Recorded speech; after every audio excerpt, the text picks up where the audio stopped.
Hey everybody, I am back, I think. Thanks for being patient with me. I'm like Quinn Lisa. We're back on the new normal. I've been sick for a few days. I got home and my son welcomed me home with a case of strep after Bitcoin Miami and Shitcoin conference in Miami. So I really appreciate everybody being patient with me, and those of you that have rescheduled with me, thank you so much for giving me some grace. So I was getting distracted because Mom was just seeing an ad in Google that misspelled Trezor and was trying to like. It was actually the link that made it look like it was the official link to open the Trezor site. Oh, it was a link to make it look like it was the official Trezor site, but it was misspelled and it didn't have a check by it. But when you open it, it looks like Trezor, except if you read the address. Oh, so if you read the address, the ad on it is spelled correctly, but the actual link or address in the link that you click on is misspelled. So that's probably another scam to watch out for. So you guys, that's a little tip from Crypto Nana. Gonna bring in Mame today. Sorry, I got a little off with my my groove there, but Mame, how are you doing today? I'm doing great. I actually love hearing Nana's voice in the background. It's so adorable. I say she join us. Come on. She won't. She's been cleaning house like a mad woman all day and taking care of chickens, and so she won't jump on video right now. But we might get her tomorrow. I don't know. We'll see. How it goes. Yeah. Maybe she'll jump in with a comment or two from the background. There you go. She can be in the background. She has lots of good information. We were just watching the crypto viewing on Beyond Mystic 2, that interview, and they were really sweet. The people with the team with crypto viewing really supports the channel and helps share content that we put out and makes comments on it. And they were talking about it must be somebody that said that they're had something in common with Mom, that they had I guess taught their children about crypto too. So that was kind of cool. Can support each other's channels that way. So yeah. Well, Nana has, she has many childs around the world, and she's taking care of them all. Looks like she's there even now, like worried about this link, and that's so adorable, Yes, she wants to make sure everybody's staying safe, using good hygiene. We had a family member recently get a email they thought was from Coinbase, and gave them some idea that if they sent, I think it was $6,000 of Bitcoin, that would open up some opportunity and they would get more coins back or something.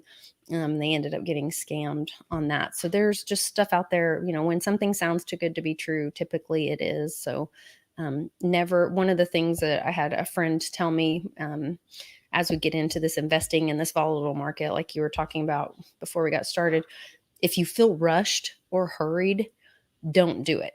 You don't have to take action. And if you haven't had the time to think something through, do your research on it, then that's not an opportunity for you, Yeah. Unfortunately, even it's one of the news that we're going to actually talk today. Oh. It's definitely about that situation, because they are now even accessing our information. So they really send emails that look like they're supposed to be legit, So one of the news we're going to talk about today is the hack that happened recently. And many corporations just got hacked, which is Facebook. We weren't going to start from there, but I think this is a great introduction, because look, hackers steal 26 million logins for Amazon, Apple, Facebook, and other tech giant payments info from 3 million users. So you can expect a new wave of, these malicious types of activities, especially on these accounts. And I would even recommend people to, if you have Amazon account or Facebook account to go ahead and change in your passwords. It's before they are quickly enough to access your information. By knowing this information, you can actually be proactive and just go in yourself and just do a password change and make sure that you can somehow protect, put an extra layer of protection in your account and your information, because it is unfortunate, but it's happening a lot. And the more they know, the more they can customize this attack to look like it's coming from something legit that you trust. So it's very unfortunate that this experience that your family member or friend went through is more common than not. Unfortunately, a lot of people who go through this type of scams don't report, because you almost feel like, ashamed you've been through the situation. But it's very, very important to be proactive and to report, even to authorities as well. So Definitely. And as we go through, I think with, so many new people, as we go into that bull run, that attracts new people. We went through the Wall Street bets thing and more people. And then what's happening globally with crypto adoption with different countries, we're seeing more and more people come into this space, and the hackers know that, and they know to target those new people. And it's not just new people. I mean, there's people that have been in the space for a long time that, they've found ways to, make themselves safe up to a point. But I think we're going to have to really do some research on, what that technical hygiene or online hygiene and safety looks like, and really start pursuing that kind of stuff and keeping your cryptos offline, those kind of options. For sure. And the more you learn, the more you advance in the level of security. But at the same time, it's important to be aware that things change and evolve too. So it's a constant update, to see if because the scams become more and more professional, I would say. Definitely. Before we jump in, I want to share one thing really quick. Before we got started, I was telling you about the big crash this morning about 3 a.m. My husband woke up. He's like, I just had this feeling of dread and didn't know what was going on. And he checked our portfolio. It was way down. He did take a couple screenshots, thankfully. If you go back and look at the charts now, you can't see these dips. I don't know if they were just that minuscule that it was just moments that it was, but Matic was down 73%, down to 36 cents at about 3 a.m. So that was pretty scary.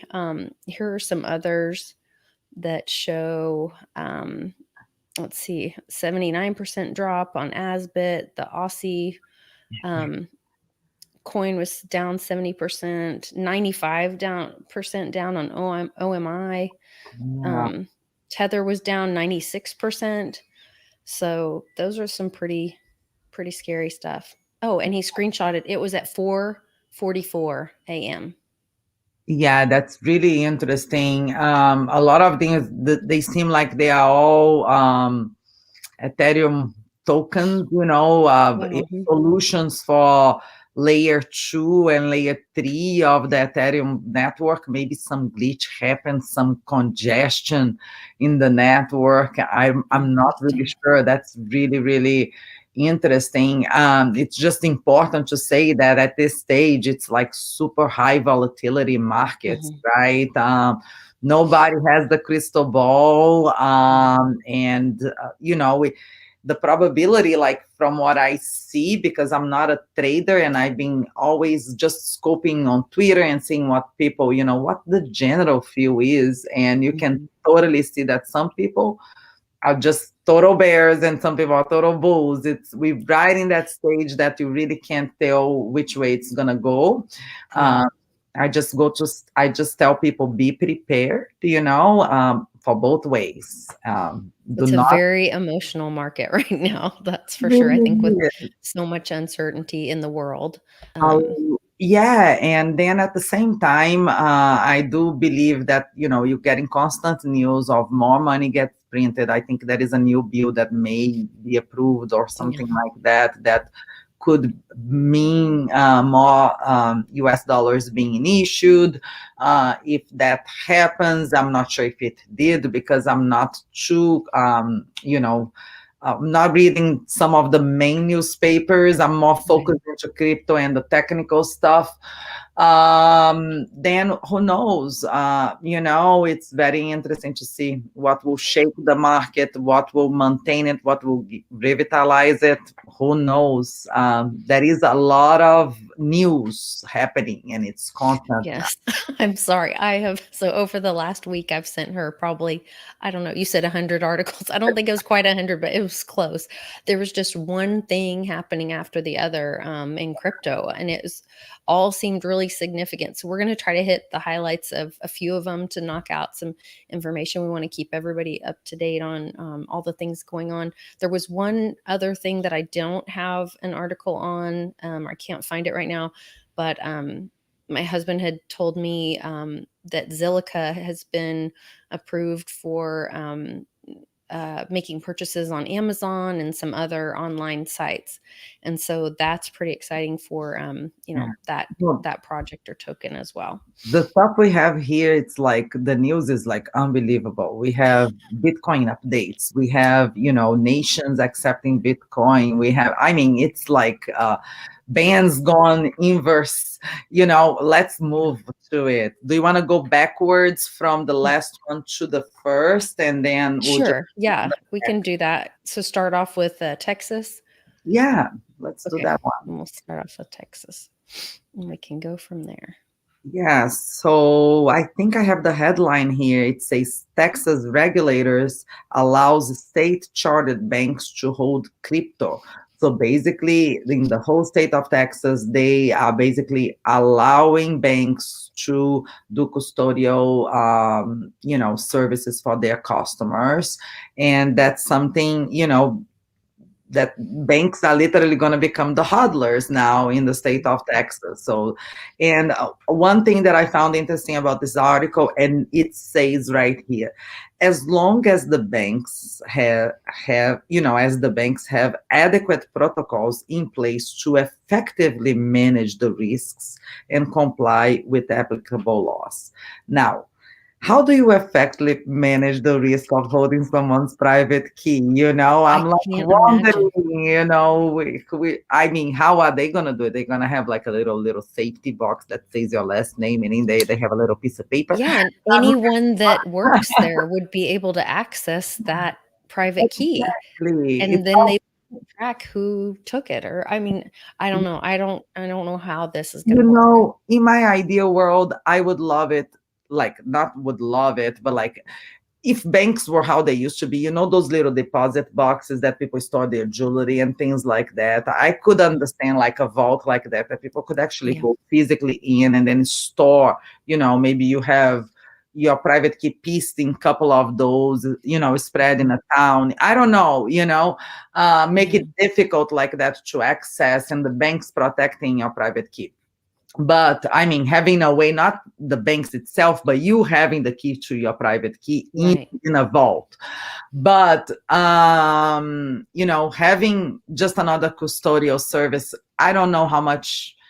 It's great because they already have customers. So yes, it opens, as an investment, it's going to be great for a lot of people that didn't have access to it through other sources like Coinbase and things like that. But it's no different than what we have at Coinbase. So it's really, it's great. More people will get to know Bitcoin in the next couple of days. They'll receive a letter. It's definitely a step in adoption, but it's not for crypto purists. It's not the answer, but it's a step. So it's a step. Yeah. Let's go to the next one. I love this one because it has a relationship with the Nigeria one as well. Oh, okay. It talks about Dutch finance minister rejects government advisor call on ban crypto. So Caitlin Long is saying how nice this guy, this Dutch finance minister say, hey, advisor, this is not a good idea, because it really isn't, and what. Later, this is actually my second page, but we have a tweet by Bitcoin Magazine, if I'm not mistaken, that you mentioned, talks about Nigeria, and Rev, if I'm not mistaken, was one of the speakers that came to the Bitcoin conference 2021 now in Miami, and he's talking about his experience in Nigeria, which is a country that actually placed the ban on crypto earlier this year, and it resulted in the total opposite effect. Yes. Yes, that was amazing. I mean, we reported on that Nigeria was saying, "Oh, ban crypto," and then like I don't know if it was the next week, and they're like standing there with their hands up, going, "We can't stop Bitcoin." So I think this is the right. It is. It's actually it's amazing. I listened to what he was saying. And if you guys listen to it, if you do get a chance to, he basically says that as soon as the crypto got banned in Nigeria, the young crowd got so disappointed, and they got themselves together in a way that they kind of created like almost like an ecosystem, and all of a sudden they ran some data, and a lot of the transactions, like they could feel, the government could actually feel that there was a huge percentage of the economy being transitioning into the Bitcoin economy, and it was really significant to the point that I think they removed the ban, if I'm not mistaken. Yeah. So young people, and our generation is very used to understanding things, and when government says we agree upon, but the young generation, they are so internet oriented, they are so global that they cannot comprehend this type of rules.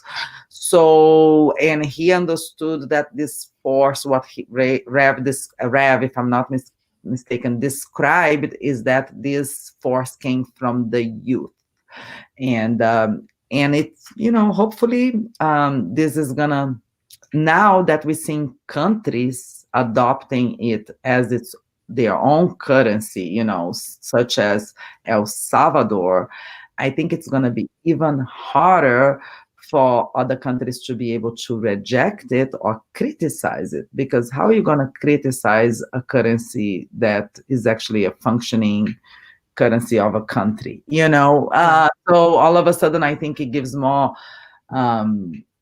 grounds for regulation anyways, because it's now, if you want to import or export from El Salvador, you're gonna have to convert some Bitcoin at some point. Bitcoin. That's right.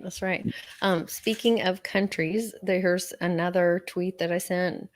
The president of Tanzania calls on the central bank, which you know how I feel about the central bank, but he's calling on the central bank to prepare for the quote use of cryptocurrency. And so at this point, I feel like they're too late.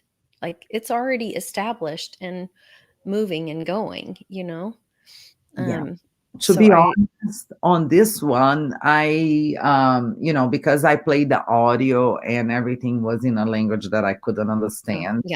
I wasn't sure if they were trying to create a CBDC, if that's what they are trying to do, or if they are going to, just implement cryptocurrencies, pick one, maybe Bitcoin, just like El Salvador did, as a currency for their nation. So I'll have to do a little bit more research, and hopefully we can, talk back next week a little bit and see if more develops until then. Because I think it's interesting that it's not the country saying that they're not making the statement of the cryptocurrency, but they're asking the central bank to do it for them. So maybe that one's still a little behind the game as far as what we'd like to see, for sure, I wasn't sure exactly, and I would love to get better informed before understanding what they are trying to do.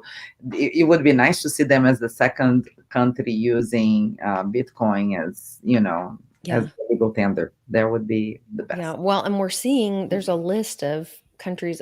Brazil was one that was talking about using Bitcoin as legal tender. I can't remember the other ones. I would it would be like, oh my gosh, it would be carnival for me. I would love that because I think in the rate that our currency is devaluing in relationship to the dollar, I do think our population would be hedging better, if they Yeah. were. And I do think that the people that I know that hedged in Bitcoin are better off than the ones that stuck to the native currency of Brazil.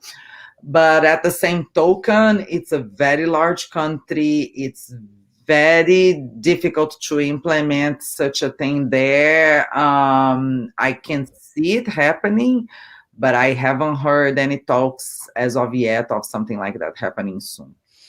Okay. I'm hearing more because Brazil, you have to understand the PIX, which is our CBDC, is Mhm. actually pretty.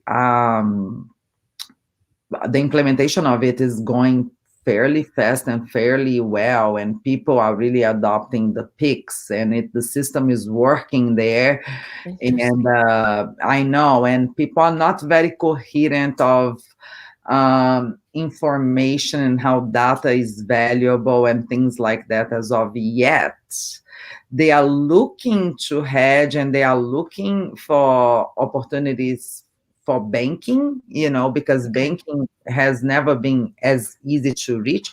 For example, my aunt, I went to Brazil last time and she sells beauty products, like little things that it's a line kind of like a Mary Kay of Yeah, Brazil or yeah. an Avon of Brazil. This is the first time that I went to Brazil, and she had like on her cell phone little payment, credit cards and things. Things were still a little old fashioned there. Mhm. But right now, there is a wave of innovation when it comes to payment systems. And I think the government took advantage of this and introduced this PIX system, and it's very comfortable for people are just liking using it, and they are letting go of money because it's so easy to transfer pix to everybody. And Interesting. sometimes I get concerned about pix and I Yeah. will they ever see a need of implementing Bitcoin? I do see that, if they hold for a year and they Right. transact using Bitcoin, maybe their interpretation are going to be different. But there is so little knowledge in Brazil. For example, in Brazil, there is only one author that I know that is talking about taxes and regulations. Like it's Wow. very little. So that's why education is so important, because if we're not fast enough, they will implement systems faster than us. I think China is similar, but what's different is that China has really large corporations like, WeChat and Alibaba that controls a large percentage of the payment systems. Mhm. But Brazil doesn't have anything like that. We don't have a PayPal. We don't have, we haven't developed anything like that. So we really counting with systems that are going to be introduced for us. Maybe we should, you Yeah, know. it's really interesting to see. I mean, I think that's part of that as we go through this transition and this wealth transfer. Um, I mean, it's kind of comforting because if Brazil is in, most people are in a, not necessarily poverty, but not having a lot of extra income, and so they can transition to that PIC system easily because they're not losing their previous wealth, but they're missing out on the opportunity of the gains of being involved with Bitcoin. Yeah. So maybe it's just part of that transition where you get them more comfortable with the digital systems, and then they learn and start hearing about In what's Brazil, happening. it's almost like a marketing thing. Sometimes I try Mhm. to understand where it's coming from. I just react in a different way than other people do in Brazil.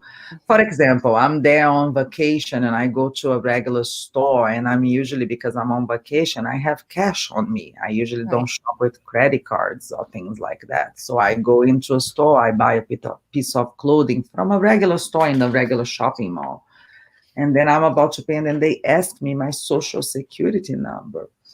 What? Then I'm like, why? And then they're like, oh no, to buy here you need that. I'm like, I don't have one. I don't live in Brazil. And then I used to get away like that. Now when I'm going shopping in Brazil, I'm like, hi, how are you? I pretend I'm not even Brazilian because Yeah. I don't want to tell why are they want to register that cell into that little number, Wow, I did not know that was like that in Brazil. it is just it has become now everybody in Brazil that I go, they go in the line, people ask them, and they speak their social security out loud to people. I'm like, almost like, oh my gosh, like they don't even know, like they have no idea of their, how, because things haven't happened. It takes another 2 years for these issues to, so Right. it's like, but it's always a little delayed. And it's funny because in so many other places, like for example, my mother-in-law was here visiting from Turkey, and she's like, oh, I can't because of COVID and things like that. She hasn't gone to the supermarket. I'm like, why? Oh, because I can't because of my age. And I'm like, but why? And then she's like, oh, but how do they control that? Oh, everyone has a number. Or to get on the subway, we have a number. And then like my mother-in-law, my husband's sister needed a pass, and she needed a permission to travel to go pick her up in the airport, with like things that were so normal before. Now it Yeah. requires a number. It's so And weird. people are not pushing back from that. They're just happy to do People it. are I guess so it's kind of like comfortable doing it. I yeah. was never that comfortable child. Like even as a kid, the teacher said, "You got to sit down over here," and I would be like, "Why? Why Yeah. are you not over Why? there?" I've Yeah. always was like this, but that's me. Everybody else just go They with the just go flow. along. Yeah. And then I look, and then people think sometimes I'm like, oh, but you're not, and I'm like, no, I'm just, this is weird. If I can give Yeah. less, it's better. And I maintain that. And I was even in the Bitcoin conference. You saw me how I had the Brazilians Yeah. with me. I had a group of Brazilians, and they were like, "Well, why?" And I'm like, "Why do it?"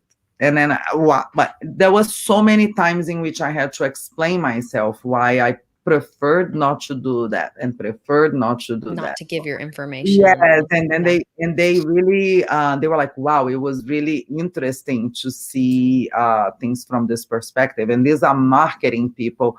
And then I'm like, I don't want to do it because I don't want you to read me, buddy. Right. Right. So, and they I don't want to understood. give away all my secrets. That's Not right. all my secrets. There are some you can have and some I would like to keep. And I said the most important thing is that we're looking for right now is transparency. You want to win me, be transparent, with Yeah. whatever you do. And Yes. I think us in the crypto world, we expect that from even our government. We like, you want this number? Why? Yeah. Well, and we should be asking those questions more. And sometimes they ask just because they can, they're going to ask, but you aren't required to answer. Yeah. So it's okay to And say no and why and yeah. ask those And this questions. is me as a Brazilian just talking about a specific duty that we have of giving our CPF, which is our Brazilian Social Security number, every time we make a purchase, whether it's in a supermarket, whether it's in a clothing store. That's something I did not grow up with. And I can't understand why there is that necessity, because Mhm. I am shopping with money that I already paid taxes. This is excess, Right. this is Yeah. my spending money. The taxes Well, are and already what an put invasion into of your the privacy. products. Yes. Yeah. Tracking And every item that you purchase and what yes, time you're option purchasing and where tracks. you are. Yes, why is that a necessity for you see? and, Mhm. and that's what I would like to know before providing this type of information. And I think partially a lot of people are just they're okay, and it's fine with being accepting. And sometimes I wish I was unaware of those dilemmas, and sometimes I live just a regular life like everybody else. But Yeah. I like to be aware and feel more in control Well, of. I think that's the concern of those central banking digital currencies, the CBDCs, is that, it's my understanding that, that creates that digital pathway and tracking, and then on top of it, they want to run it through FedNow, which is like the SWIFT system, but it's the payment processing central. So they would know whose wallet it came from, where it was going to, what time, where you were. It's all of that tracking that, if we're living in a free country, that does not jive for me. And so, Yeah, it's not that I have anything to hide, but I no. think that we all deserve our privacy. Yeah, it's all about like because I do not think that they are doing this to spy on us. I do think they do it to resell that information so they can sell us more things and things like that. It's not like, oh, I'm not gonna. No, it's just like, since the age of the internet, when I'm doing a Google search or something, sometimes I get a sense that I'm being spied on, or, even Because now. you are. Yeah, because you are, you're going around on the streets and things like that, and you are fully, sometimes you're not, but 60 years ago you could pick your nose in a park. Right now you can't pick your nose in a park because you're getting recorded. You know what I mean? Yeah, I mean, someone is recording you to picking your nose. Someone's watching all the Maybe time. laughing at you. So I mean, it's silly, but I'm just we learning how to live with this new age, new era, and it's just interesting to just be aware and not just go with the flow, but just go to a point until you're comfortable with and you can understand your barriers too. I think that's why we tap into this. And why we like Bitcoin and other cryptocurrencies as an alternative, and we see value in it. Definitely. You want to hit just a couple more before we jump out? I wanted to definitely hit the one with the Lightning Network. Yeah. And Twitter. Do you want to jump to that one, or do you want to hit the NFT? I think the Taproot. I don't know how to say that. Taproot. Yes. The update is probably the most important topic today. Anyways, despite me or you being any tech savvy people, but it's just one of the most most important soft fork upgrade that is going to happen since SegWit.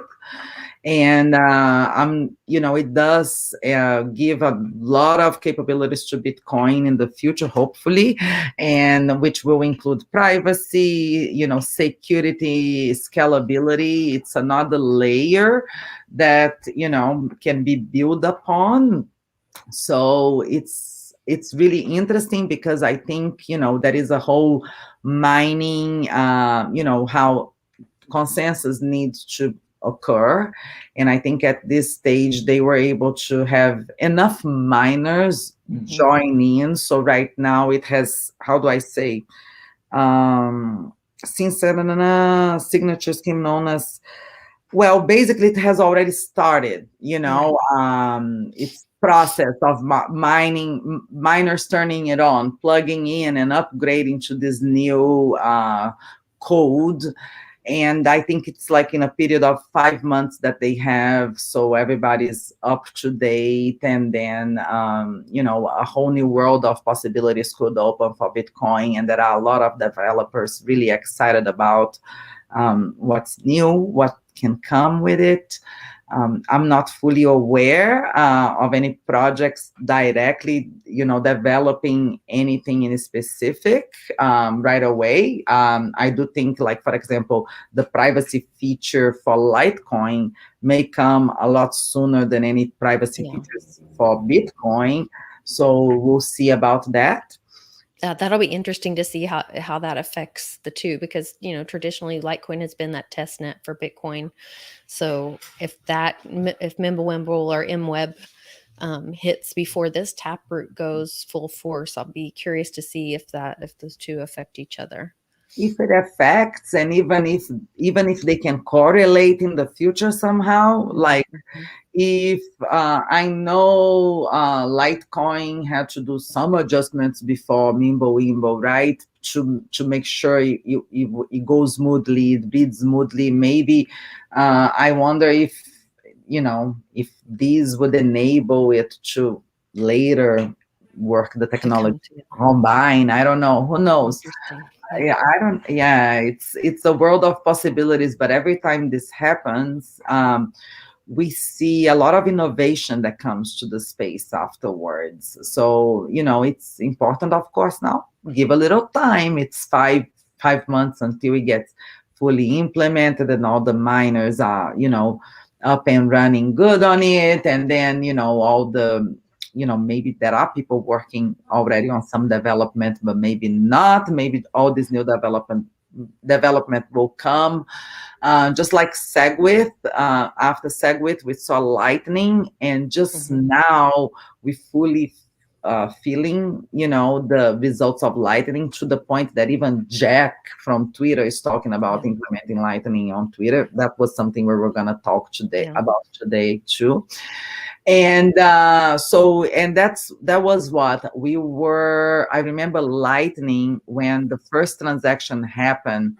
I remember Elizabeth Stark on stage, super excited, and that happened in 2018 Litecoin Summit.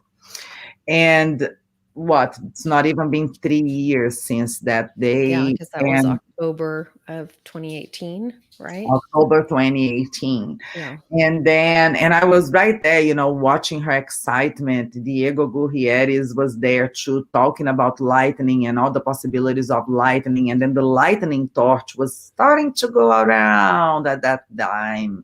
Remember, it kind of went, who held. It was super intricate to have a Lightning address. It was like, and now you have all these great wallets, Blue Wallet. So it takes a little time, but it's not too long, to a point that, even a major fintech CEO is talking about the technology. So, just happening faster and faster, definitely, as these, updates and new things come out, and these, as we transition and the technology grows, and it does seem to just be happening exponentially faster and faster. And more funding too for research. Imagine I remember, a lot of the developers struggling. These were kids having to Instacart or do Uber on the side so they could try to do their coding at night. And all of a sudden now, you're getting, I saw that, I was actually watching the Jack on the Bitcoin conference. I got kicked out a little bit of the room, but I got to this part. But he's pledging that he's gonna, give funds for research of Bitcoin and Lightning. And this is okay. There is a lot of people doing a lot of voluntary work up to now. So it's nice to see some technological support, financial support for this technology, because, at least that bad aura, like, oh, this is illegal, it's a bad thing. No, this is a great technology, and it needs to be invested. Not every kid that is in this is on drugs or anything. You know what I mean? There are a lot of good potential with blockchain technology, and deserves, a little bit of faith. And in this case, sometimes faith is funding, because it's not easy to pull off great code, right? I agree. The next thing that we had was that the anti-Bitcoin mining bill in New York is dead. So I think this will be interesting to see how this affects New York in general, because I know I have friends that live in New Jersey and New York, and they talk about, that it's a little more difficult in some of those states to purchase Bitcoin. And now that they're allowing mining, or not banning it, I guess, would be kind of the way this plays out, right? And I can already see some amazing companies thinking of some sustainable ways to actually create some sustainable mining operations. They imagine, like, on top of high rises, some solar panels. I don't know, who knows? There are many interesting ways. And I think anything that they do with the sustainability behind it, thinking like, how can we do this and do it cheaper for less, or almost cost cost free, if you can do it with free energy sources. Well, when Brazil, or not Brazil, I'm sorry,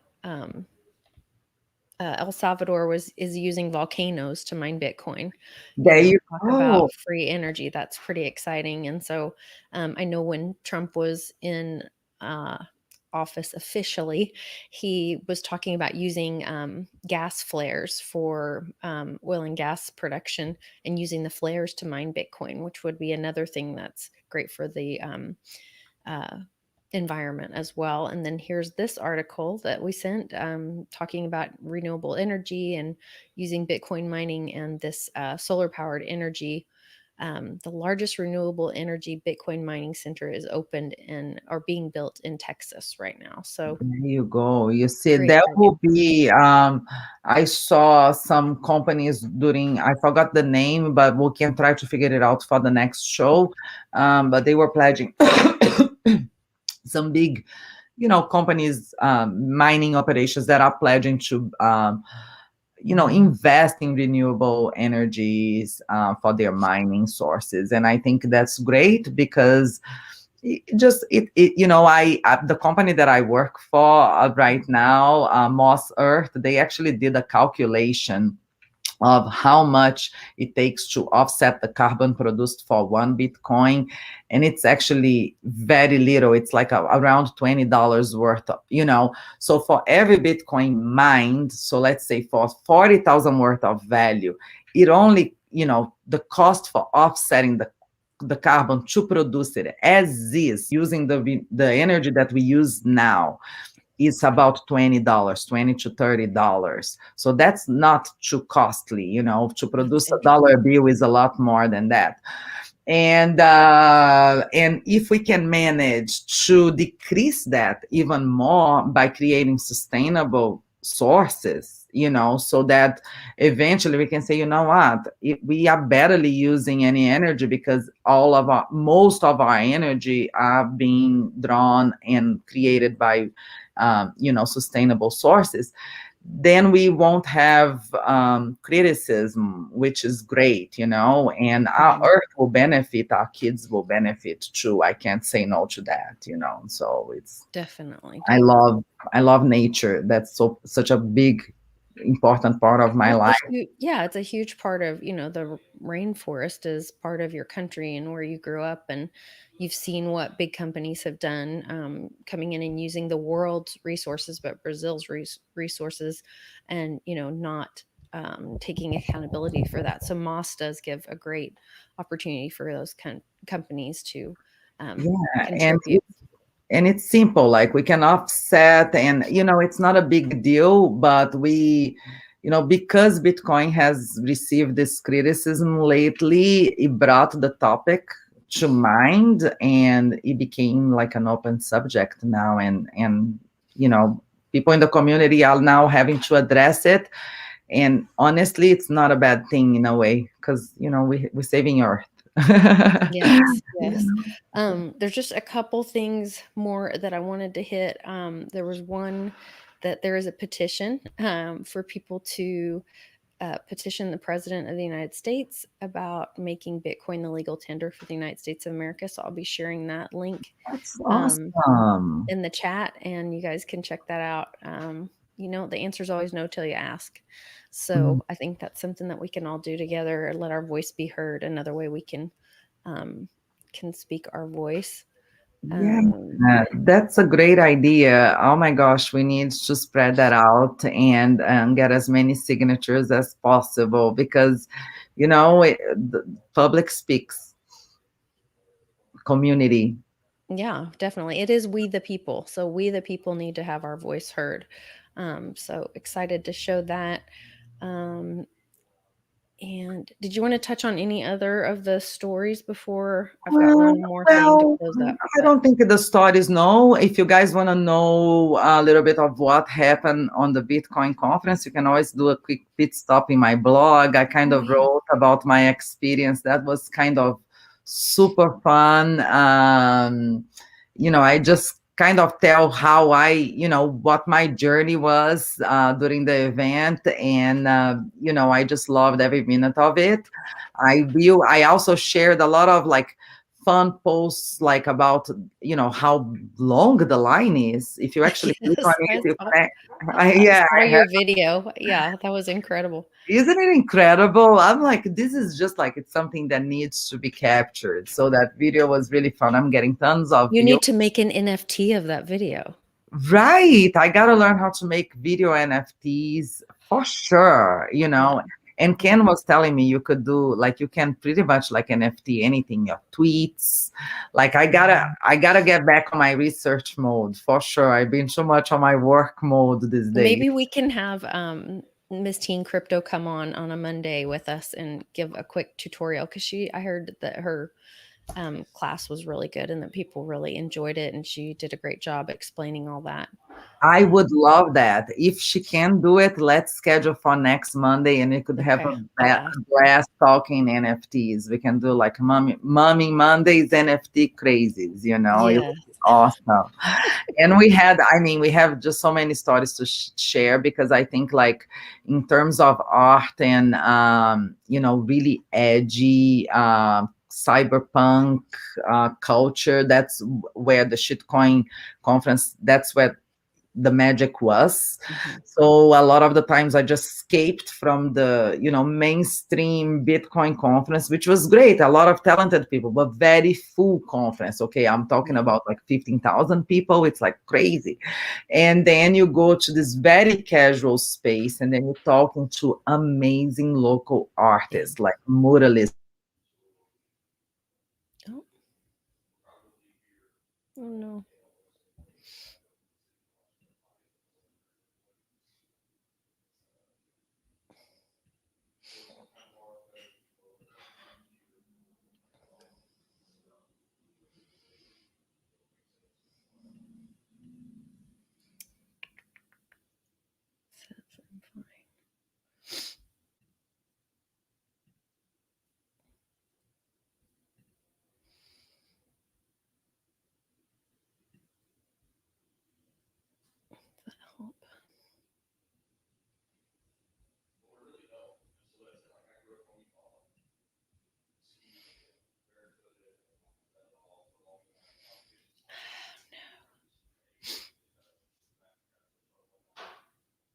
Okay, I don't know if I'm live or she's live. I apologize, guys. I think we lost Mame, but I'm not 100% sure. I did want to, maybe she'll jump back in here, or maybe you're watching her and you can't see me at all. I have no idea. Mom's getting ready for dinner, so we're going to run, but I do want to share this Patriot Party Rocks. We are going to be, they've asked me to come and be a part of this. I'm really excited. So we'll be in South Dakota at Mount Rushmore for the 4th of July. The event starts July 1st and runs through the 4th. They've got, I think, 26 different patriotic speakers there. They're going to have live music. There's an opportunity for a VIP meet and greet. Just a really great way to celebrate our country and the 4th of July. I also want to make sure that everybody knows whose birthday it is today. So today is Donald J. Trump's birthday. It's also Flag Day, thus Nana's got her flags up. And I just hope that everybody knows how wonderful our country is. Hi, she's back. Oh, she's back. She's back. Yeah, I was on the internet. I just came to say goodbye. No, oh no, thanks for joining us. I was just telling everybody I've been asked to be a part of the Patriot Party Rocks. They're having a celebration in South Dakota at Mount Rushmore for 4th of July. And so I'll be there and participating. I'll be sharing about Operation Sunlight and Main Street Bet on Main Street, and talking about our great country. And I just would love to see other people there. So you guys can go to thepatriotparty.rocks and you can check out events. It's this red, white, and blue tour. South Dakota starts the 1st of July. And they've got more information about some of the speakers. I was told that David Nino Rodriguez will be there, Ann Vandersteel, several others that you guys recognize. I think they called me Bitcoin Lisa on Well, website. Bitcoin, Lisa, too. But they're learning, we can share crypto adoption. On this shows some of the speakers that'll be there. Jean Ho, some of these other, maybe she might have changed my picture. Oh, she changed me back to Litecoin Lisa. There I am. So really honored to be a part of this project and being able to celebrate our great country. Remember, everybody, give the big guy. It's his 75th birthday today. So happy birthday, President Trump. Oh, really? Thank you for all that you do. Yep, today's Flag Day and Trump's birthday. So Oh my gosh. All right. Happy birthday. exciting day. Yeah. Oh, So if you guys are there, let me know if you're going to go so that I can try to meet up with you. I'm going to try to find a place that I can kind of like try to meet up with people that we know that are kind of in our fam that are attending. We're still looking at, there are campsites there at the event. And so you can bring campers, you can tent camp. There's little cabins. There's like little rustic cabins there. So it'll just be a really, really cool event. And I just think a really great time for us to, focus on the blessings that we have in this country and be grateful for it. So I'm excited about that as well. So I'll have the lady that's putting on that event come on and do an interview probably later this week or next so we can get everybody scheduled. And we lost Mommy again. Well, I guess it's a good time to go. I'm going to go help Mom with dinner. Thanks everybody for being patient with me while I was not feeling well. I am on the mend and taking lots of vitamin D3. Make sure you guys do the same and take care of yourselves. Make sure to love one another. Take care, everybody. And happy birthday, President Trump.